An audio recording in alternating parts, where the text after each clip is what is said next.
Hello, New York Giants fans, and welcome to a new edition of the Valentine's Views podcast here on YouTube. Please like, share, and subscribe to support the channel.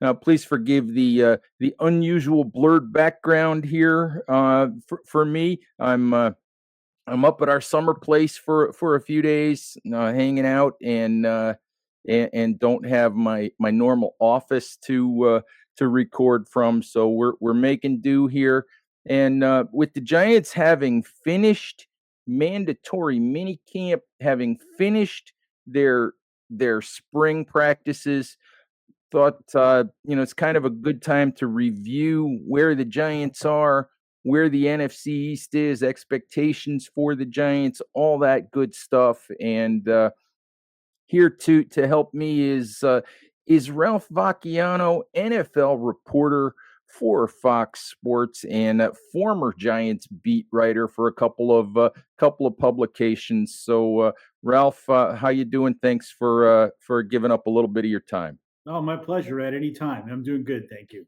And you have the storms there that I'm expecting up here at the lake at some point. So we'll make do. And like you were saying before the show started, if your dog starts to bark, then so be it. Won't be the first time. Won't be the first time on this show that we've heard barking. So we'll just plow right ahead. You're likely to hear that or rain against the window or possibly the power blinking on and off. It's who knows what we're going to get here this afternoon. Yeah, you can keep it, although I know it's coming this way eventually. So, Mhm. yeah, I'm up in the Adirondacks at this point, so it's going to be here eventually. But you can have it for the time being. Thank you. Right now it's a nice sunny afternoon here up in the Adirondacks. Nice, very nice. All right, so let's talk Giants. Um, you were there at mini camp on Tuesday, I think, for the first practice of mini camp. You've been around the team a little bit this spring. Um, just what are your thoughts generically on the off season that the Giants have had? There's quite a bit of optimism, which might be justified, might not be justified for a team that went 3-14 a season ago. So just your general thoughts at this point about where the Giants are. Well, I get the optimism. I mean, everybody after the last few years, everybody wants to have hope. Everybody wants to have some reason for excitement. It just can't be the continuation of misery that it's basically been for a decade around the Giants. I would just my thought on it is they're probably a better team. Joe Shane did a pretty good job in free agency, added some important talent. I think he did what looks like a pretty good job in the draft. Obviously, added some key players there. Certainly if you believe the Giants, they believe so much of their issues over the last few years have been related to poor quarterback play. Well, that should be better now with Russell Wilson as the starter. So right away, you've got a better team. So I get that there's reason for optimism, but I'm still tempering it a bit just because they were 3-14 last year, and they weren't that only because of Daniel Jones, and they weren't that by accident. So, um, Mhm. what does better mean? Does it mean more competitive football? Probably. Does it mean 3 or 4 more wins? Probably. Um, does it mean a playoff berth, a championship run? I doubt it, but I guess if you get 4 more wins and get to 7, you're talking 7-10. You're not that far away. So, Right. I do think it could be a better team. I just think that it's going to be the bar was so low that when you say a better team, it's not reason to go out and start popping champagne. Yeah, I think you and I are kind of on the same page there because I see better pretty much across the roster. Um, and better at quarterback. But the question, like you said, is how much better? Is it going to be enough improvement to save Brian Daboll's job? And we'll talk about that a little bit. But let's start with the quarterback play. You mentioned the quarterback play. Obviously, let's start with Russell Wilson. Obviously, You just look at the numbers, you look at the resume, even what he put up last year is when he was criticized in Pittsburgh. Those numbers are better than anything that Daniel Jones ever put up. And so they're better.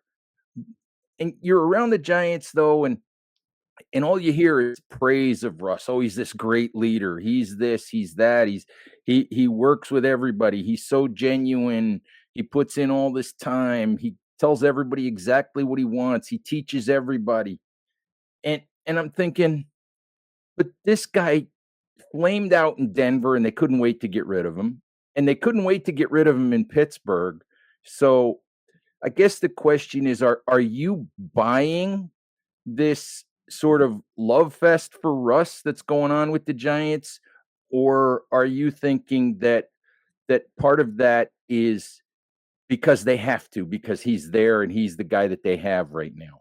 Well, certainly some of it is, he's the guy you got. You got to love him. There's always something along those lines. I think if you go back a summer ago when we all may have questioned Daniel Jones, there's probably a lot of internal optimism and oh, he's going to be healthy and he's going to get better protection, whatever. He's going to be a better quarterback. So of course, there's a little bit of love the one you're with. Right. That being said, I wouldn't put too much stock in the flameouts of the last couple of years. Russell Wilson had a pretty mind-bogglingly terrible contract in Denver that when Sean Payton got there, he knew they had to get out of and sort of start over with a youngster. I think in Pittsburgh, Russell Wilson did a lot of good. He definitely faded a little down the stretch, and they wanted to get rid of him to a point. They feel like Aaron Rodgers is an upgrade. Russell Wilson isn't what he was, and he never really was Aaron Rodgers. So I kind of see their reasoning there. But for the Giants, he's such an obvious upgrade. I don't know how you cannot be excited about it. You're talking about.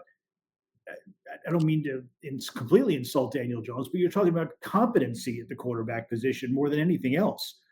He's a guy that isn't what he was, but can still play. A guy with experience in making the right decisions, in getting out of trouble, in recognizing blitzes, in processing things quickly. A lot of things that Daniel Jones struggled to do over the last couple of years. So right away, they have to see that difference. And what we don't know is how's it going to manifest itself. If you're expecting him to throw for 4,500 yards and 40 touchdowns, you're probably fooling yourself.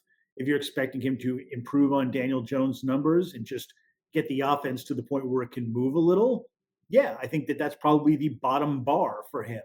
And there's room for upside in there. Things like, the thing that I keep thinking of is Jalen Hyatt, right? Because he's been a bust of a draft pick and a guy that there was so much excitement with him as a deep threat receiver. We don't know how much of his being a bust was because Daniel Jones couldn't get the ball to him and couldn't, process things enough to stay in the pocket and wait for the deep route to materialize. Well, maybe Russell Wilson, who throws one of the best deep balls in the league, maybe he can do that. Maybe that adds an element to the offense. So I think they see all those things, see the competency, see the possibilities, and Mhm. there's reason for excitement. But again, as with everything else, tempered. You didn't go get Joe Burrow here. You didn't go get Right. Jaden Daniels here, but you got a Right. guy who probably is a couple of levels better than whatever Daniel Jones was at his best. Right, and I think, you make a good point too, and I think we've talked about this a little bit here on my show this off season. The Giants blamed a lot on quarterback play because by and large, the only real change they made on offense is at quarterback. Right. So they're basically, they've upgraded the defense, but they're basically saying, we were basically the worst offensive team in the NFL the last 2 years because of quarterback play. Yeah, and I'm not sure I completely buy that. I get their point. I think they feel like they have weapons in the receiving core. Obviously they've got Malik Neighbors, who's terrific. I think they think Mhm. exactly what I just said to you about Jalen Hyatt, that he's sort of a gem that wasn't used correctly. I think they love Wandale Robinson and his ability to make people miss. Although I can tell you personally, I've been disappointed in his yards after the catch and his ability to create things. They like Darius Slayton as well. They think they have enough at running back. They added a great weapon, they believe, in Cam Scatabo. but they thought that Tyrone Tracy, may not be Saquon Barkley, but was good enough to give them 12, 1,300 yards at running back. Mhm. And they believe in their offensive line too. I'm not so sure I do yet, and that might be where we kind of differ. They think that the sack numbers and things had a lot to do with holding the ball too long, not recognizing the blitzes, things like that. They put all that, not all of it, but a lot of it on the quarterback. And I think that Russell Wilson will make that line better.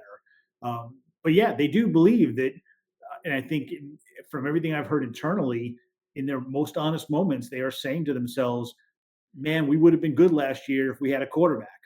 Mhm. I don't know that I completely buy it. They would have been better. I don't know Right. how much better. They have a lot of other problems, but yeah, they really do believe that once they change the quarterback, things on offense are suddenly going to click. Well, it will certainly help if Andrew Thomas, this stud left tackle stays healthy Mhm. for the first time in 3 years. That's a big part of it too when you talk about the offensive line. Yeah, no question. I mean, they have pieces on the offensive line that I like. I'm not so sure they've got the young players you want to build around. I'm kind of iffy still on John Michael Schmitz at center. I think he's passable, but when you look at assumingly a healthy Andrew Thomas and John Runyon at guard and Jermaine Illuminor at right tackle, those are pretty good. It's a pretty good starting point. Even Greg Van Roten is, he's not an all pro, but he's a serviceable right guard. There's not a lot of depth there, I don't think. There's a lot of veterans that I still have to see a little something from to believe in. I always worry with them. You peel back that first layer, you get a couple of guys hurt, and there's a potential for a mess there. Mhm. Who knows what Evan Neal's going to be at guard, and a bunch of they have some guys that are there, but none of them are guys that you can absolutely rely on. So they're always an injury away from disaster. But yeah, there's pieces in place where they should be an average middle of the road line. And maybe, Mhm. people underestimate what a quarterback can do for a line by just making the right reads and calls and everything else. Maybe they're right and that'll change. But boy, you're hoping for a lot there. Yeah, what are your thoughts on, before we get completely away from quarterback and all of that, what are your thoughts on Jackson Dart? Um, I don't think they're looking at him as a guy that would make a huge difference for them in 2025. But 4 years, the Giants finally drafted a quarterback. Um, your thoughts on the chances that they might have drafted the right one? Well, first of all, let me say that coming off of the mini camp and the rookie mini camp, we've seen nothing yet. And I know there's people who Right. are excited about what he did or concerned about what he did. Nothing at either mini camp Nothing. has mattered at all. He looked fine. I Mhm. think that he is a good quarterback. They absolutely had to draft one. They needed a quarterback of the future. They could not have held off another year to hope they get one next year from a better class. I love that they had a conviction in him. This is a guy that Brian Dable really loved. They don't feel like they reached. They feel like they went and got a guy that can be a star. And I do like that they've basically given themselves a year to train him. You Mhm. don't need to see him this year if everything goes well. You can have him sit and learn, and sometimes that. I mean, Patrick Mahomes sat and learned for a year, so that can certainly be a good thing for a quarterback. Uh, but do I think he's their definite quarterback of the future? I don't know. He's got the skills for it. He's got the arm. He's got the mobility. He's got a lot of good things going for him. I've seen a lot of guys with a lot of good things going for them who were failures at the NFL level Mhm. too. So we'll learn more about him as the season goes along. I do think it's kind of interesting with two veteran quarterbacks in front of him. I'm really curious to see how they get him enough work to the point where he can learn. I Mhm. can't remember ever seeing a true quarterback of the future, a guy you were counting on to be your starter possibly the next year, beginning his career as a third stringer on purpose. Uh, Mhm. Normally you want him as your backup to get him some work, to get him used to, uh, you know, playing with the first team and things like that. Brian Dable believes that he's going to get him that work. We'll see. You can only really do it in training camp because the starter gets most of the reps once the season Right. begins. I'd like to see them, if they're as soon as they know they're out of it, whenever that is, I'd like to see them play them. If they, Mhm. we've you've probably talked about their schedule before, but if it's as terrible, it works out to be as terrible as we think, and they're say, 1-7 at the halfway point or something hard. forget the season and play Jackson Dart. Mhm. I'd like to see them get him in games late if they can. They can't do that if they're in a playoff chase, but um, that's my one concern. How are they going to get him the work he needs to be the starter next season? Otherwise, I think he could be good. I need to Mhm. see him actually do it against some guys before I really get behind him. Right, and they feel, with drafting Abdul Carter, drafting Darius Alexander, some of the free agents that they added in the secondary, Javon Holland at safety, Paulson Adebo at corner, they feel like they have, vastly upgraded the talent on defense. Um, I guess I'm gonna, it's a two-part question. Do you agree with that? And do you have concerns that I know Giants fans have that Shane Bowen may or may not be the right defensive coordinator to put all of these pieces together? Um, Based on well, let me answer the second one first. Based on last year, I certainly understand their concerns. Um, I don't know how much of the issues that I've seen with Shane Bowen were his scheme and how much were the talent he had. You never really know. Coach is usually as good as the talent he's got to work with. So this will kind of be the test because I do think on paper they are vastly improved. Mhm, Getting Holland and Adebo in the secondary. These are two. We're not talking, future Hall of Famers, but we're talking two really good players who will solidify places where you were just plugging in guys last mhm. year and the year before. You're counting on things like Deontay Banks has to start playing like a first round pick. Otherwise, the secondary is still going to have issues. But there's some talent. What I mostly like about it is the pass rush.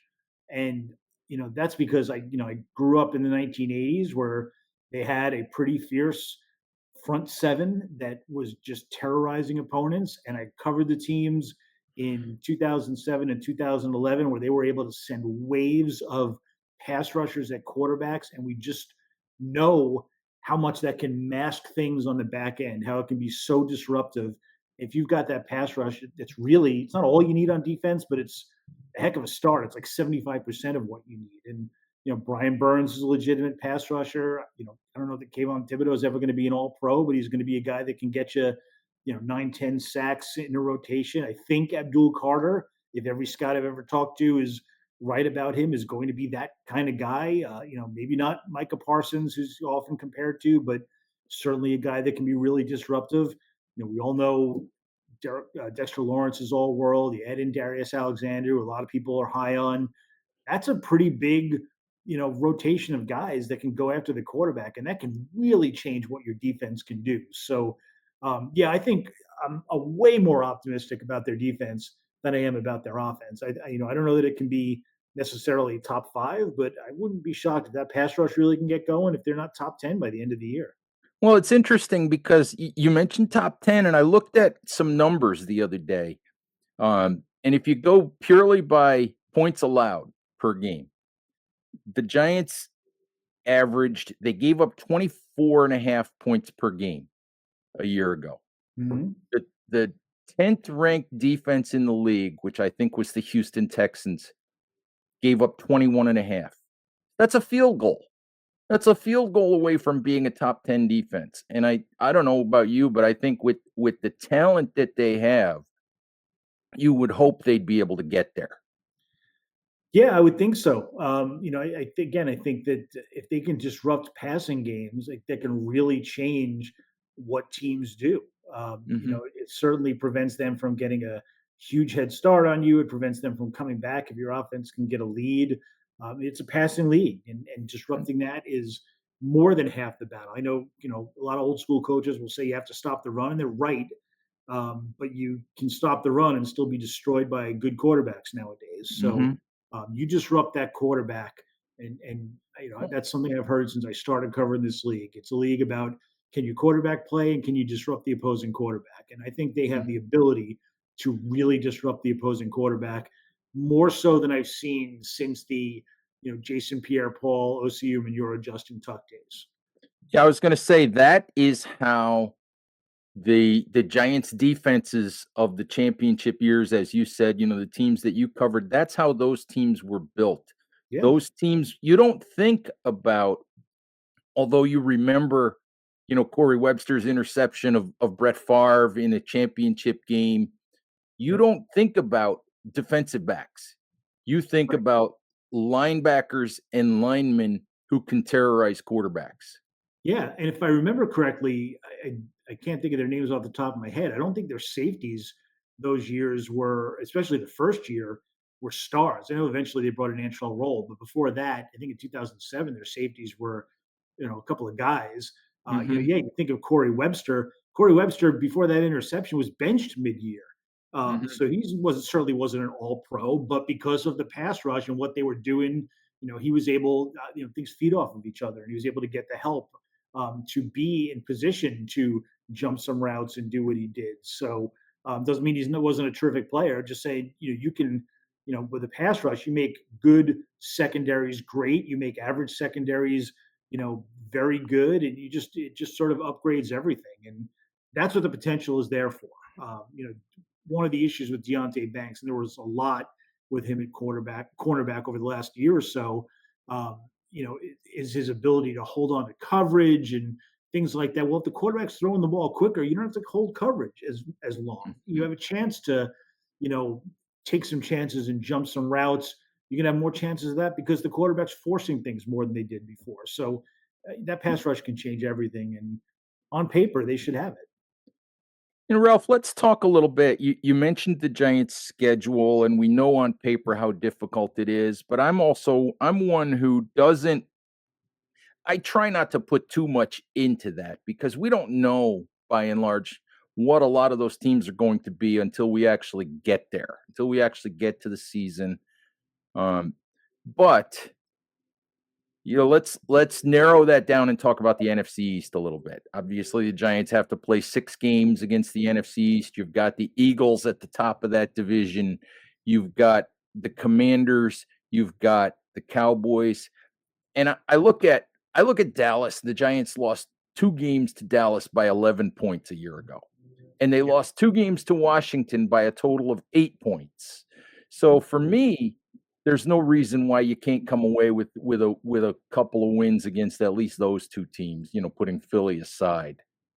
You certainly could. Look, we know division battles tend to come down to the wire. They're closer games overall. I think that I don't know what the psychology behind it is when you're playing a division opponent. You play a little better. It sort of means more to the Giants to play the Commanders than it does to play the Chargers or the Panthers. But historically, those games are closer. Could they get a couple of wins? Yes. Are they in any way better than the Commanders? No, not on any level. The Commanders, the Eagles clearly are far better than the Giants. The Commanders are pretty close to being far better than the Giants. The Cowboys might be the most vulnerable. They're a different team with Dak Prescott when he's healthy. So it's not that I don't think the Giants could get a couple of wins. I just think that's kind of the ceiling. I mean, if you want Mhm, to say they're 2-4 in the division, okay, I can't imagine them being better than 2-4 in the division. mhm. It would be really shocking to me if they beat the Eagles even once, but it happens. Right. And yeah, you never know. To your larger point, you never know what teams are going to be like when you play them. You never. This is clearly off of last year. Everybody's healthy. Jalen Hurts gets hurt in week one. Those Eagles games are going to look a lot different. Um, but the problem with the Giants are, you can the Giants schedule. You can count on a few teams changing. Some injury situations hurting a couple of teams, or maybe them being a lot worse than you thought they were. But I wouldn't count on that for all 3 Right. teams in the division and the Chiefs and the Chargers and Denver and Chicago and the Packers and the Lions and on and on it go. I mean, It's hard. Yeah, yeah, there's no doubt that it's hard. it's just like, oh my, every time you look at this schedule, like where could the break be? Even if I want to give them a couple of wins that we're not expecting, like how many of those can you actually give them? I mean, Mhm. yeah, could they beat the Chiefs? Sure, but 1 in 50 times they play, they're just not on Right. that level right now. I think the over under that you see most of the time for the Giants as far as wins, the over under is 5.5. Yeah. Um, which side of that would you go on? I'm trying to remember. I just recently for Fox Sports did a schedule by like a game by game look, which is obviously way too early to do. Mhm, I think I had them with 5 wins. Uh, mhm, so I would probably, if I were a betting man, I would probably bet the under on that. I think that's just more likely. But yeah, I mean, that's mhm, probably about right. I wouldn't bet on them getting to 7 wins for sure. Things could work out that way. Who knows? Teams might be resting players late in the season. Um, but again, maybe there's some injuries here or there. But to get to 7 wins, 8 wins, you're expecting a lot to go right on the schedule that would be, you know, a unusual and b against the bad luck they've had for more than a decade now. mhm. Yeah, so the last question is really put the you know, put the win total aside, what does it have to look like for Brian Daboll to stay? I mean, they just drafted a quarterback, and you don't wanna put that young quarterback in that spin cycle that the Giants put Daniel Jones in with coach after coach and coordinator after coordinator. But at some point with this head coach, at some point you have to win some games. Schedule, whatever the schedule is, you have to win some games. So for you, is is there a magic number? Is there just something that it has to look like? What's the criteria for whether he stays or goes? Well, first of all, I completely agree with you about putting a quarterback through a spin cycle. Even John Mara admitted they basically ruined Daniel Jones by doing that by changing coaches and coordinators. It's why I strongly advocated for the Giants when they brought back Dable and Shane to commit to them for multiple years if they were going to draft a quarterback. Because you're exactly right. You don't want Jackson Dart to spend a year learning Brian Dable and then a new regime comes in that he's got to learn a new offense and new coaches, or they decide, what, we're going to go get a different quarterback and we're just going to start over. You don't want any of that. So they should have committed to them for more than 1 year. That being said, I don't know that we know, and I'm not sure that John Mara even knows what it has to look like at the end of the season to bring both guys back. I think that Brian Dable's hot seat is much hotter than Joe Shane's. I think, you know, Mara can look at the talent that Shane brought in the draft if it works out and say he's doing a pretty good job. Let me keep him. Um, for Dable, the case is harder to make without some wins.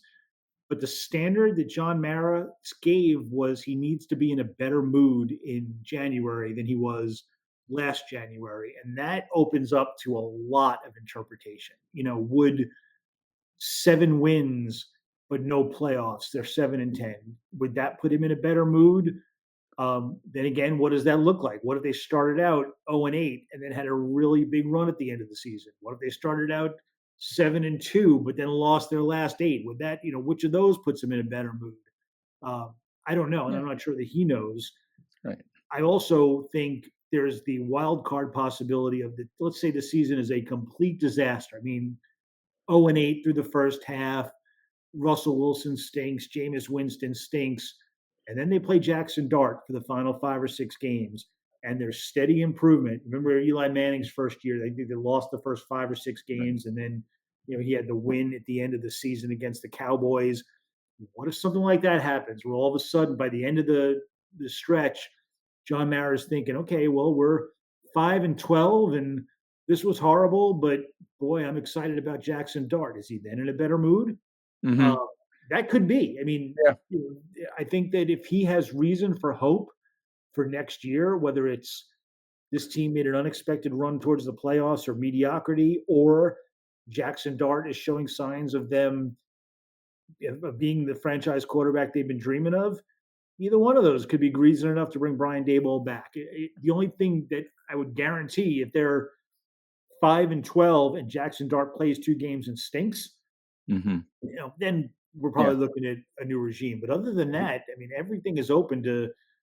I understand why John said what he said, and I know he doesn't want to put a number on it or give you a definitive thing to watch. He definitely doesn't want the media to have a Brian Dable meter in the papers or constantly, but it's going to leave a lot for interpretation, and I'm not so sure we're going to have any clue of how it's going until sometime in December. Yeah, it's funny. I like it when people make me feel smart because that what you just said is basically the same thing that I've been saying is you really can't put a number to it. You really can't say there's a black and white. This is what it's going to take to stay. This is what's going to cause him to go. Right. It's it's what it feels like and what it looks like, when you get to week 18. Yeah. There's So, also, by the way, nobody will talk about this one, but there's another scenario that I don't think is a good one that could lead to them possibly being fired. Let's say they make a playoff run. Let's say this team somehow gets to 9-7, and 9-7 was 17 games, 9-8, and they fall just short of the playoffs. But they really show a lot of progress, and Russell Wilson plays well. But behind the scenes, they found out that Jackson Dart is terrible. mhm, Now, where are they? I mean, right. do you go with another year of Russell Wilson and go find another quarterback? Do you? But you've ruined Well, the quarterback of the future. I don't know if that's better. I think better for me would be 5-12, miss the playoffs, and Jackson Dart plays great for a couple of games. So again, you're exactly right. There's all sorts of levels of, and only John Mara knows what's going to put him in a better mood, and I'm not sure right now he knows. that's so interesting that you brought that up because you've heard Joe and you've heard Brian talk about this for at least 2 years, if not longer. They talk about their quarterback process and their evaluation process and how proud they are of it and how deep it is and how Brian Dable has developed this system 10 or 12 years ago and they've fine-tuned it and they believe in it so much. And if it I haven't really thought about that much. What if they get to the end of the year and ownership, they look at Jackson Dart and they think these guys really don't know how to find a quarterback. I mean, the odds are pretty good that that wouldn't happen again unless he plays and is really bad. If they're the scenario I laid out where they have 8 or 9 wins and make a run, he's not seeing the field. He's also not getting a lot of practice time. So I'm sure at that point they could sell John Mara on, well, he's doing the right things. You got to give him some time, and that's true. Mhm. But it's not impossible. I mean, Right. more than anything, I just want to show everybody the wide variety of things that can happen. But Mhm. um, yeah, I mean, if he plays and he's awful, and I mean really not like normal rookie awful, like really really awful. Yeah, John Mara will question: Can they find a quarterback? Are they Who killing the was quarterback? And then he knows he has to move, and then it's an easy yeah. decision. Who Um, was the guy in Buffalo who started one game before they put Josh Allen in the lineup? Nathan Peterman? yeah, right, exactly. If he's Nathan Peterman awful, then we have a problem. Right, exactly, and they'll know, and I don't think that Mhm. that's going to be the case. I think that Jackson Dart has some talent. It always takes a little bit of time to grow and to learn, but Mhm. we don't know anything about him right now. I mean, Right. I've been doing this long enough. I can count a lot of quarterbacks where we thought watching him, hey, this guy has a lot of potential, and he turned out to be absolutely terrible. Or Mhm. vice versa, where you watched him in practice and thought, oh, he can't do anything, and got in a game and played pretty Right. well. And it's all around the Right. league. So, Yep. certainly practicing in shorts now doesn't tell me anything about Jackson Dart. We'll know in the games, in the preseason games, maybe a little bit, but at some point, we really know we need to actually see him in a game against real players and in real speed. Absolutely. Ralph, thank you very, very much for the time today. Why don't you let folks know, in case they don't already, where they can find your work, where they can find you on socials. Yeah, you can find all my stories at foxsports.com. Just navigate over to our NFL page, or there's a page with my name on it too. And you can follow me on Twitter or X or whatever it's called. It's with my name at Ralph Vacchiano, and I've got accounts at Threads and Blue Sky and Instagram. It's all just my name. You can find me just about anywhere. All right, Ralph, thank you very, very much. Hope you have a good summer. We'll probably see you at training camp, which is coming up a lot quicker than any of us really want to think about. I am counting down the days till the end of my vacation. Yes, Brian Dable told us the other day it was 34 days. which is now, as we do this, it's 33, which means our summer is going to be really, really short. Yeah, thanks for see you talking about putting people in a better mood. I was enjoying this interview until right about now. Now it's completely changed. So thanks Sorry again for about that. that. Sorry about that, Ralph. That's Anyway, all right. thank you for the time. And Giants fans, thank you as always for watching. Please stay safe out there. Take care of each other, and we'll talk to you soon. Bye bye.